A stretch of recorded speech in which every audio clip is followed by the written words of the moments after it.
I just feel so strongly that it's one of the most important things that can be done is to create art and to be connected with your artist self in a true way and in a profound way. And that the process of helping artists move toward their artistic goals is really best accomplished in a safe kind of a relationship and a safe environment. Welcome to the Female Entrepreneur Musician Podcast with Bree Noble. Bree is a musician, entrepreneur, speaker, and founder of Women of Substance Music Radio and Podcast. Bree's interviews with successful female musicians and industry pros are both inspirational and informational. She also answers your questions about the music business. Bree is on a mission to help you create great music, connect with your fans, and grow your business, and to truly become a female entrepreneur musician. Hey, this is Bree Noble, and you are tuned in to the Female Entrepreneur Musician Podcast, where we talk about making great music, connecting with your audience, and growing your business. This episode of the podcast is brought to you by my free Musician's Profit Path Masterclass, the 5-stage blueprint for creating massive growth in your fan base and sustainable income for your music career. If you feel overwhelmed by everything you think you need to do for your music career, or you've watched other musicians and tried to do what they're doing, but it hasn't worked for you, well, don't worry. That's why I created the 5 stages of music career growth. So you can figure out where you're at right now, learn exactly what you should be focusing on and what you shouldn't be focusing on so you don't waste time and money. I also give you benchmarks to reach in several key areas like live performing, fan base growth, social media, recording, and more. So join me for my free masterclass, The Musician's Profit Path, over at musiciansprofitpath.com. Today we are talking to performance coach Vicki Ambinder. It's been a while since I've had a performance coach on the show, and I always love talking to performance coaches because there are kind of these common issues that musicians deal with when they're on stage that she speaks to a lot in this episode. So you're definitely going to want to stay tuned throughout the whole thing. Let me tell you a little bit about Vicki Ambinder. Vicki Ambinder, music performance coach and artistic consultant, has been a professional in the performing and media arts for nearly 40 years. In person and by Skype and FaceTime, Vicki helps musicians and bands of all ages, experience levels, and genres to improve and enhance their live and studio performing skills and to work toward their artistic goals. She is also a CD pre-production consultant and studio vocal tracks producer for independent recording artists. In addition to coaching clients across the U.S. and in Canada, Vicki teaches masterclasses for conferences, camps, festivals, schools, organizations, and private groups. On her website, vickyambinder.com, she posts her in-depth conversations about performance with elite-level performing artists. So here is my interview with Vicki Ambinder. So that's a little bit about Vicki Ambinder. So Vicki, is there anything about you that's a little bit different, unique, quirky, more personal that is not in your bio that you think our listeners should know? Unique and quirky. I guess I'm not sure how quirky it is, but I guess the thing that I hear most from clients is that I seem to work from a place of kindness, which and it's kind of all about developing the trust relationship. This is a terrible thing to say, but in the music business, that probably is a somewhat unique thing. Yeah, exactly. Yeah, I always say, you ever see that movie Whiplash? Well, it's not that at all. Yeah, it's really, I just feel so strongly that it's one of the most important things that can be done is to create art and to be connected with your artist self in a true way and in a profound way. And that the process of helping artists move toward their artistic goals is really best accomplished in a safe kind of a, relationship and a safe environment. And so I look at sessions with clients, and I'm really careful to call them clients as opposed to students, and to call myself a coach as opposed to a teacher.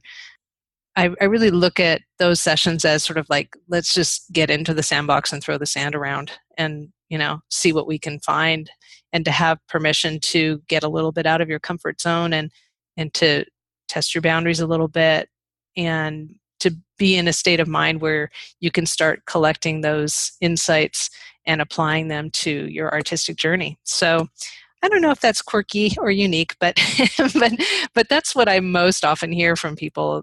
People kind of feel like it's, I am not a therapist and never call myself one, but people do feel that the process is somewhat therapeutic because they have that time is really just focusing on them and their artistic journey, and that does feel really special to a lot of people because we're all very fractured in our lives and taking care of a lot of things, and it's nice to just have that regular amount of time that you can count on to really just focus on those kinds of priorities, and even getting out of the business side of things, and really just having it be in the artistic side.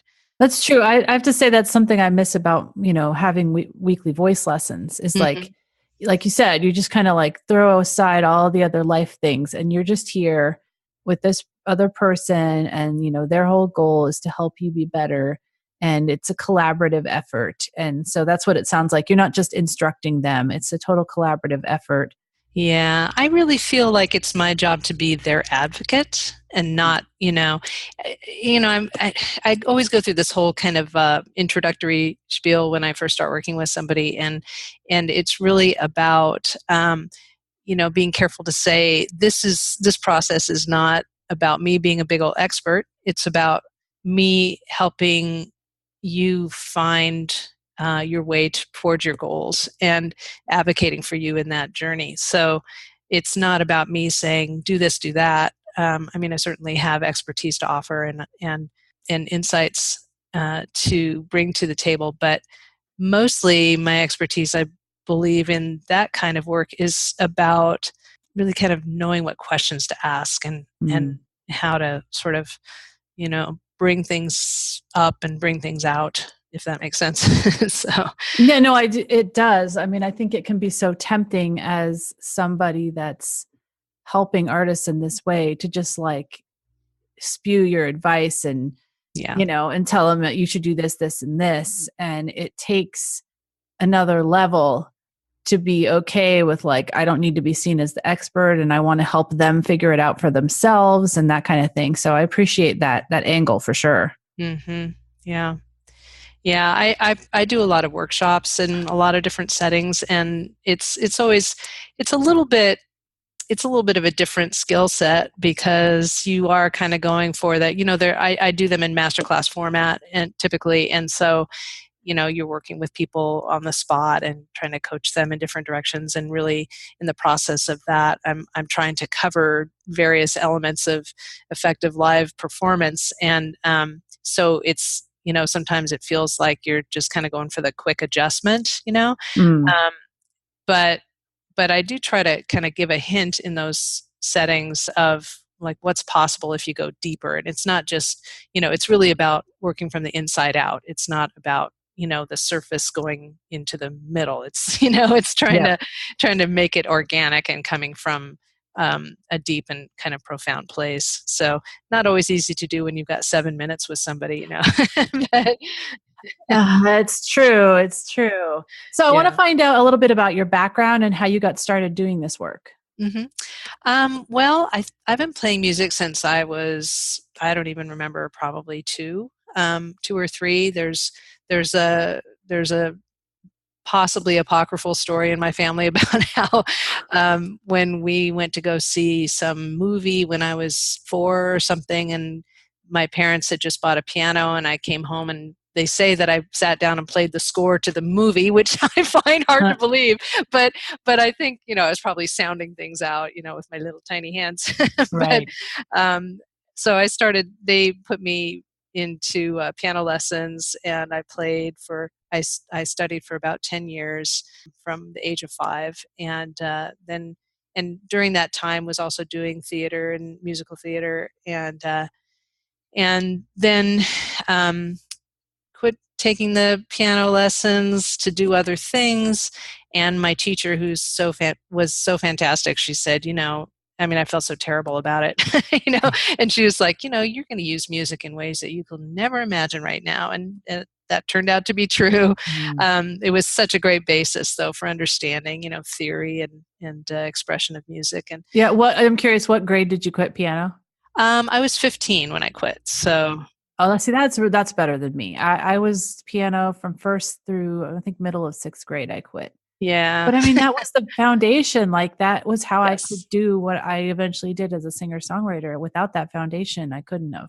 Yeah, I think I felt like I was sort of reaching a crossroads where it was like, am I going to study very seriously, or am I going to, kind of try to do other teenagery stuff? Right. And I think even I had to even admit to myself I had a terrible work ethic. I really hated to practice. And I think also my hands were just a little too small, to really be an effective pianist. So I just kind of went off in other directions. But all during that time, I was starting to teach myself other instruments and doing theater, like I said, and getting a lot of training in sort of actors studio style theater acting training. And then in college, I went to a college that has a conservatory, but I wasn't in the conservatory. But it was great being surrounded by so many musicians, so just tons of music all the time, playing. And then I guess a few years after school, I ended up getting a job as a production assistant in a film production company and working my way up to producing fairly quickly there. And as part of producing, I was doing studio producing, where I was producing voiceover sessions and working with people who were scoring, and really enjoyed that. And then and went off freelance for a while, and then I started working with artists in this kind of work, sort of accidentally. I was working. Well, a friend of mine came to me and said, "Hey, I want to do my first record," and I was like, "Sure." And he had never been in the studio before; he'd never done anything like that before. So I was sort of helping him get ready to go in the studio. I was pre-producing for him. We were working towards me producing his record, and then we did his record. I produced his record for him, and then he said, "Hey, I'd really like to go out and do some shows and do a CD release." And he had never performed live, so I started coaching him through that, and I produced his CD release show. And then I just was looking around, going, "Really, there's nobody doing this. There's just nobody doing this kind of work." And this was many years ago, and I just started, word of mouth and just kind of developing a practice and developing my methodology and sort of inventing it. There really weren't any mentors or anything for me at that time, and just started sort of figuring out how to do it. So, and just bringing all the other experience to bear, my own experience as a performing musician and as a studio producer, and my training as an actor and a director in theater, and my work as a film producer. All those skills really kind of play into the way that I approach this work. So that's mainly the story right there. Got it. So where do you tend to find your clients now? Is it all word of mouth? And how are you kind of like, do they tend to come to you for a holistic help, or just like individual specific things? Yeah. I do get a lot of clients word of mouth. I get other clients from doing master classes at various places around the country. I surprisingly get a lot of work from Google. It always surprises me, that people find me that way, but that they know what to look for. Are you doing this work only locally, or like No. you do it over the internet? Yeah, I'm doing online work with people all Okay. over the country and in Canada, and yeah. So I do work with people locally, but a lot of times, most of my clients are actually online. So Interesting. yeah. So I think that, the term like artist development has kind of become a buzzword, but sometimes we don't really know what it means. What does it mean to you? And how do you, quote, develop artists? Yeah. I look at it more like, rather than me developing artists, it's helping artists develop themselves. Mm-hmm.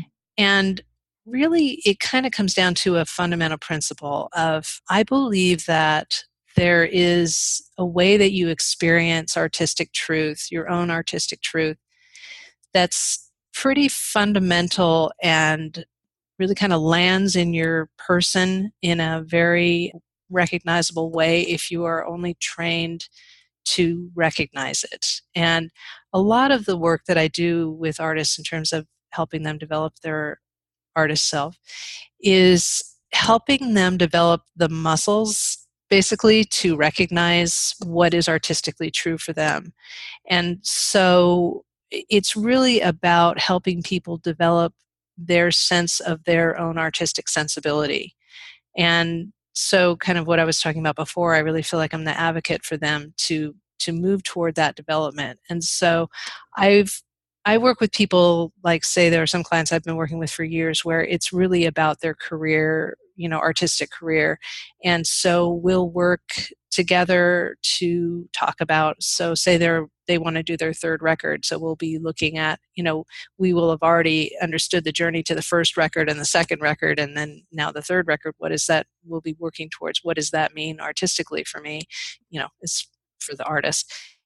And so it's really about that deep process of really understanding what's artistically true. And so there's an artistic trajectory that I think artists have every right to be working toward. And some people compare it sort of to the A&R process of, what the labels used to do. But I think it's, for me, what I'm really interested in and what a lot of my clients are really interested in is sort of that career spanning, understanding of what you're trying to say about yourself as an artist, and what do you want people to know about you artistically.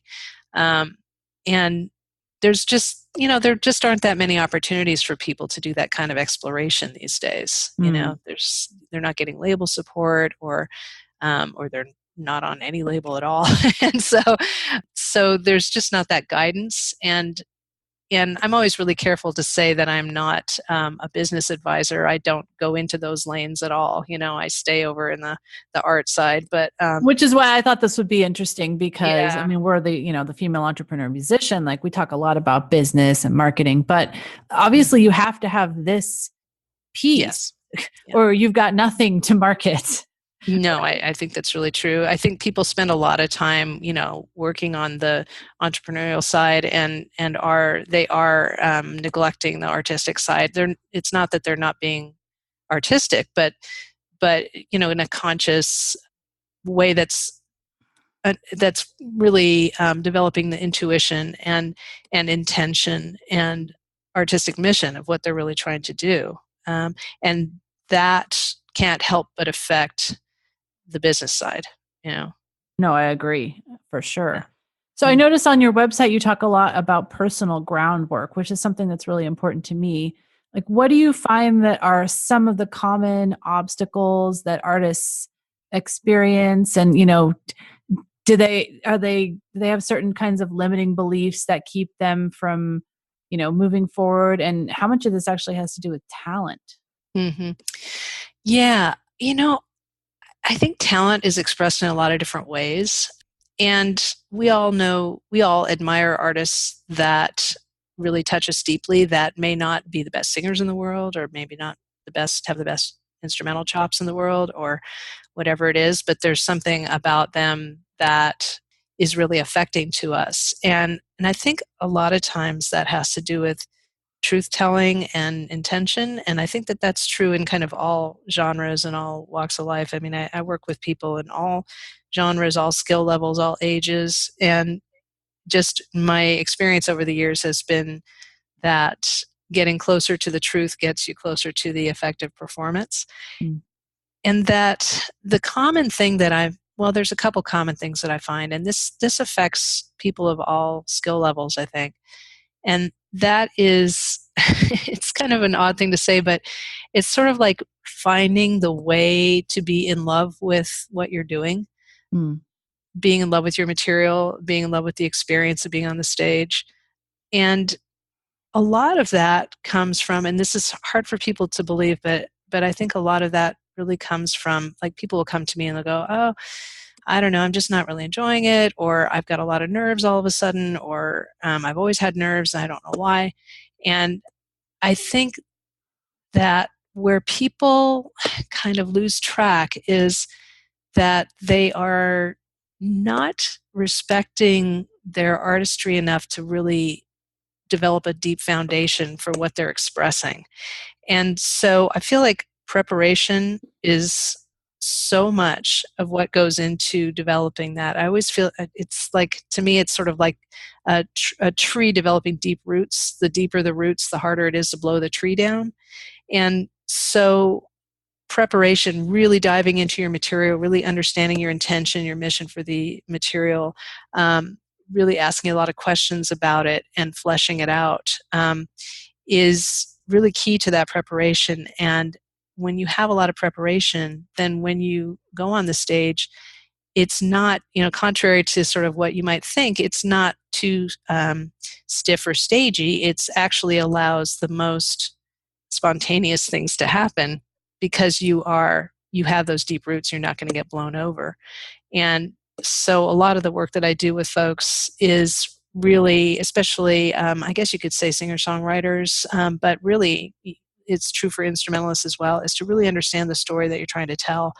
And that's where a lot of my theater training comes in, which is really understanding character and motivation and obstacles and, all those things that you learn when you learn that kind of theater training. And so it's always so fascinating to me that, I'll start working with somebody and we'll start maybe working on constructing a set, and I'll be going through their material with them and I'll start asking questions about it. And, like, who's telling the story?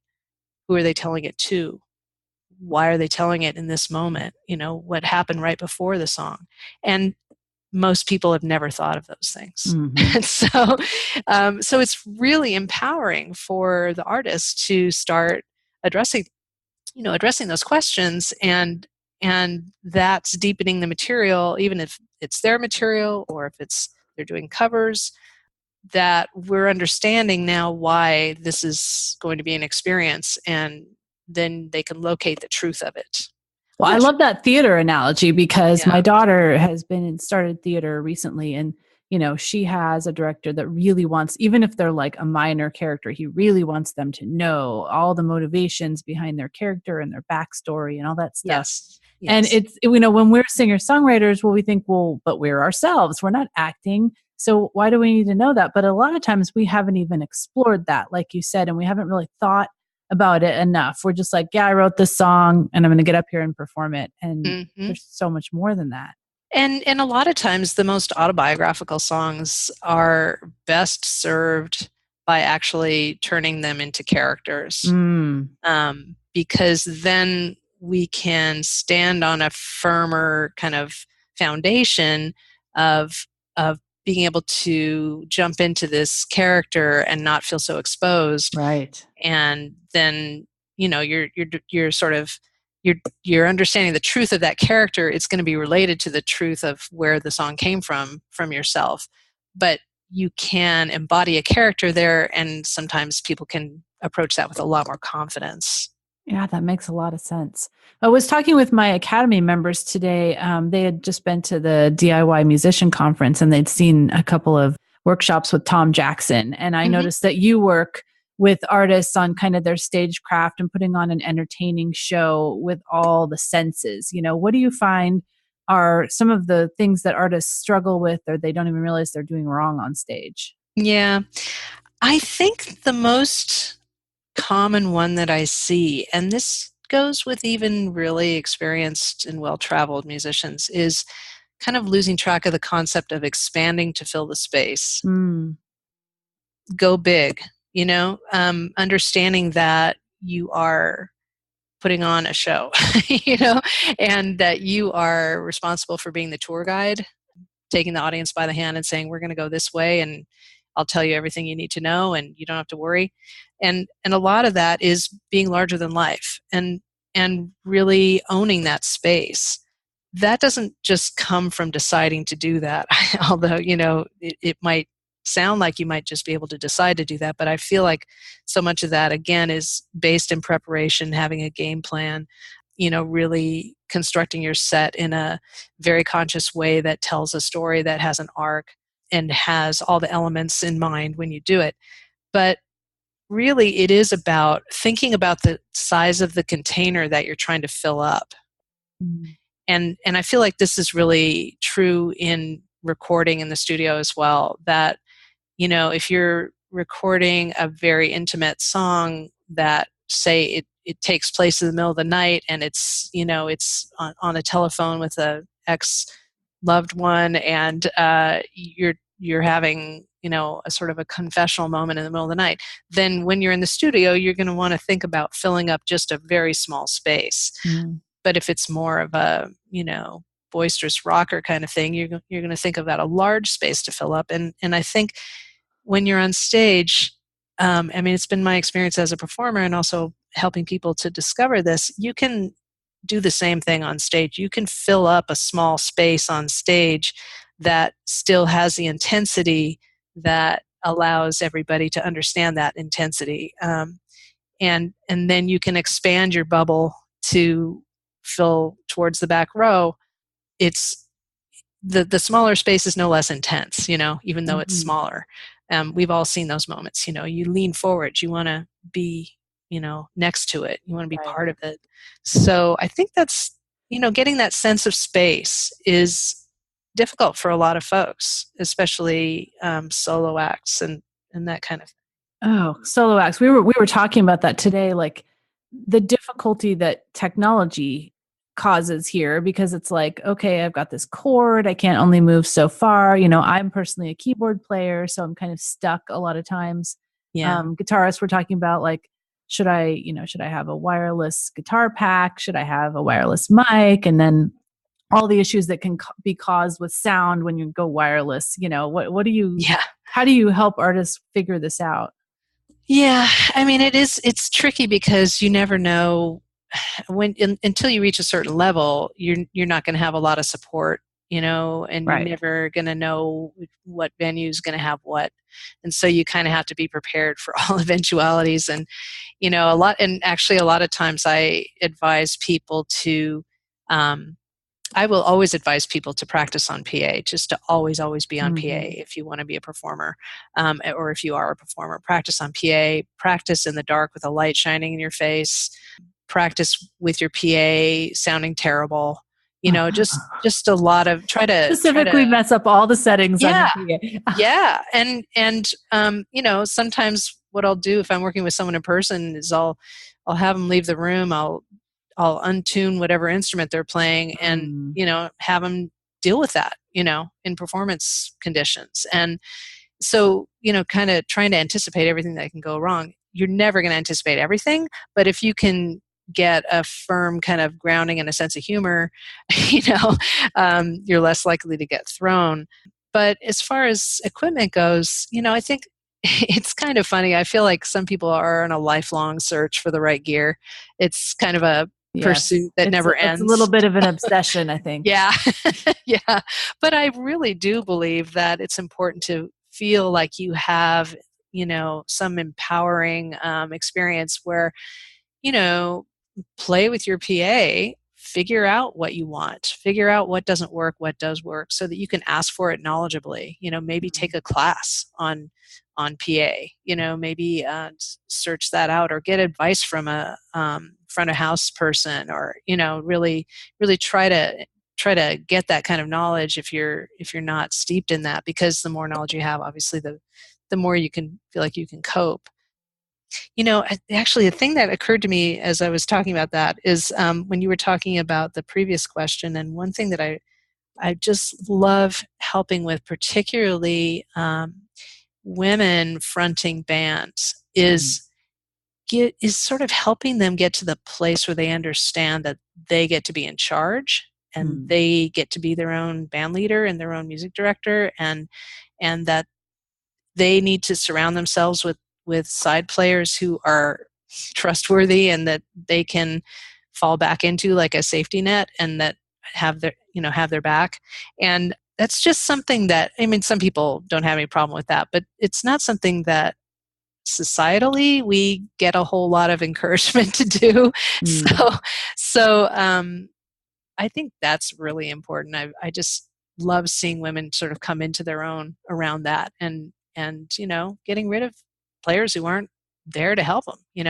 That's just a pretty common thing. Yep. And taking charge of, this is your material. You get to decide how it's played, and you get to decide, you know, everything that's going on the stage. You get to decide what everyone's wearing, all that stuff. So that's a good point. I mean, when I was in that position, it was weird for me at first. Like, this mm-hmm. is my band. Like, I put this together. I can tell them what to do. They're a bunch of guys. I was me and a bunch of guys. Yep.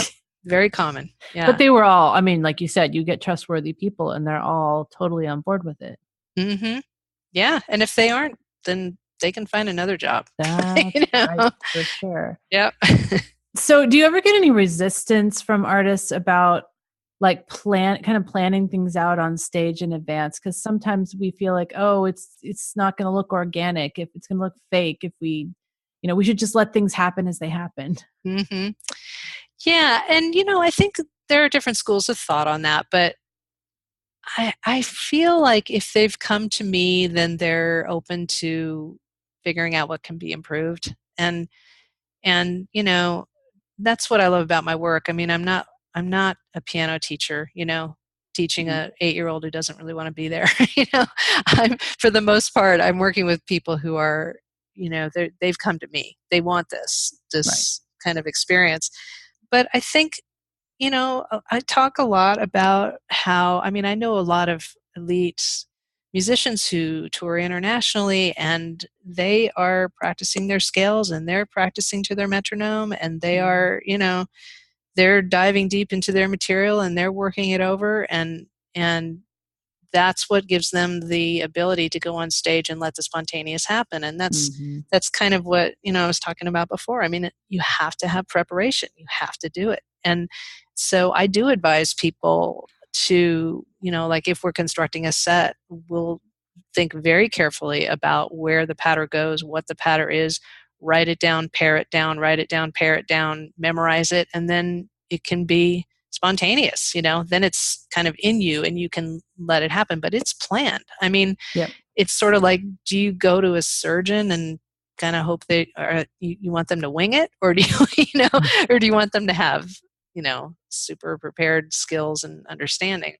I know when we use the right analogies, it seems so obvious, right? But yeah, it sometimes with musicians, they're like, but it's my passion. It's, it's flowing, it's free flowing, Yeah, and by all means, free flow in there. I mean, you do want that. But I think there's kind of a misconception. I mean, I find it really interesting. Like venues are always saying, "Oh, we don't need to pay people because they're not professionals," and musicians are saying, "I don't need to put on a big show because I'm not getting paid very much," and all that kind of stuff. Vicious cycle. Right. And so it's sort of like, well, I'm a really big believer in anytime you're in public, you want to dress like you mean it, show up like you mean it, Yeah, even if you're busking on the street, right? Yeah. Totally. I mean, otherwise, why do it? I mean, sort of one of my little catchphrases is, you might as well, You might as well. I mean, it's hard enough to get a show, so you might as well show up for it. For sure. Give them a show. Totally. Right? So you talk a lot about like band synergy, and what do you help people with? Is this like communicating on stage? Is it like practice routines? Is it just like general, interpersonal skills? Yeah, I feel like a big part of it is showing the audience that you really want to be on the stage together, that you have a relationship. I mean, because part of the fun is for the audience is to feel like you're getting invited in to this relationship, that this band has. And, the band is letting us in.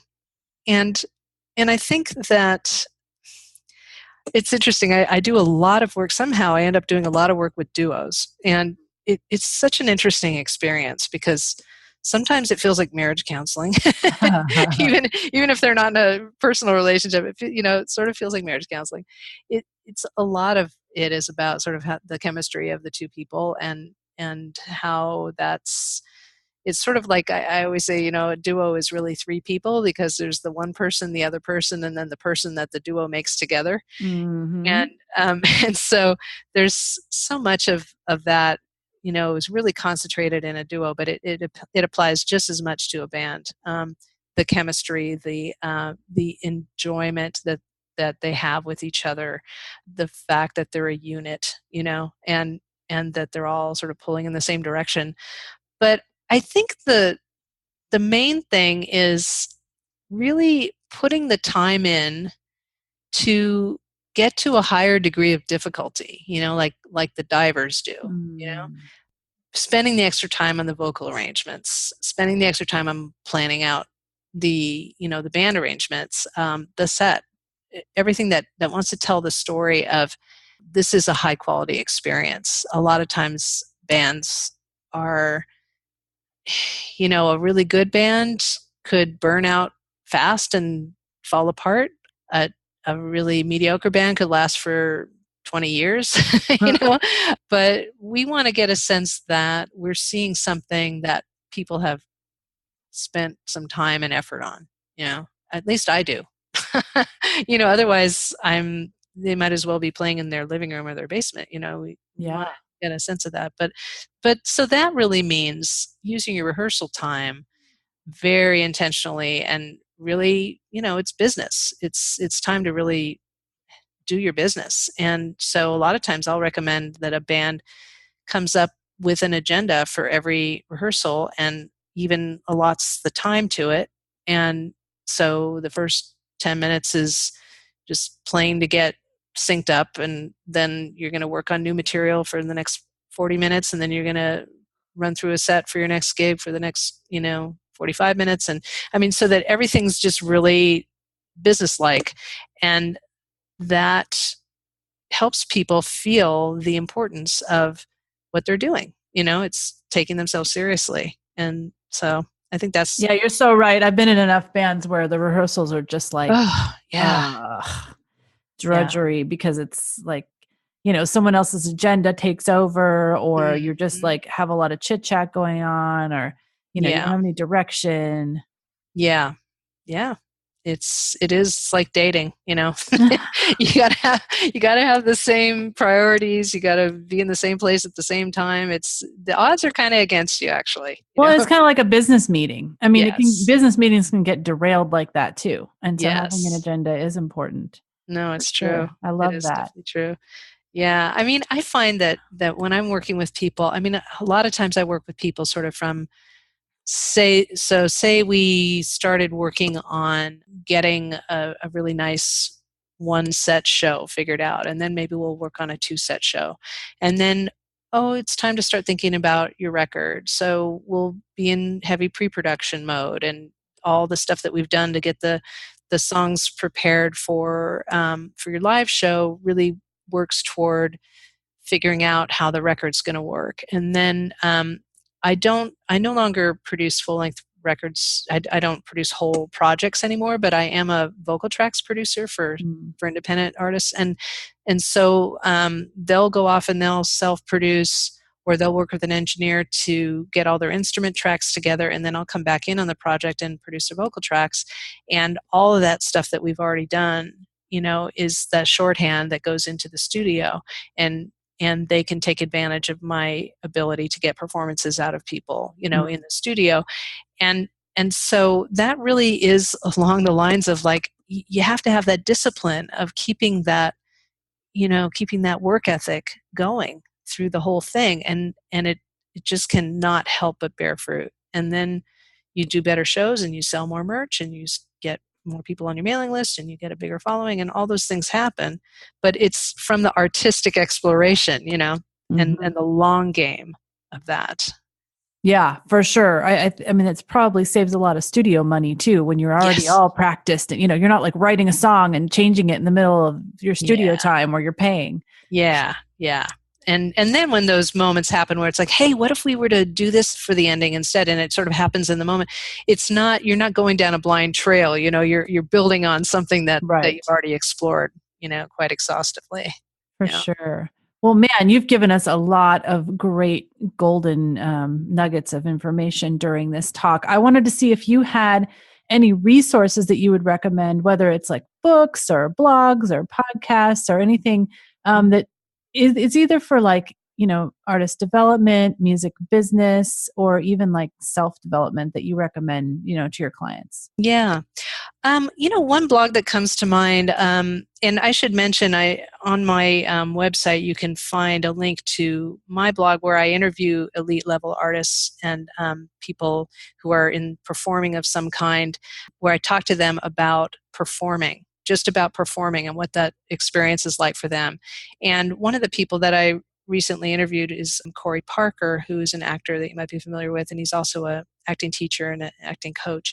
And he's got a wonderful blog called The Actor's Work. That's all one word, theactorswork.com. And I find it's really helpful for musicians because there's a lot of crossover, and he puts so much wonderful content up there. So I would definitely recommend that blog, theactorswork.com.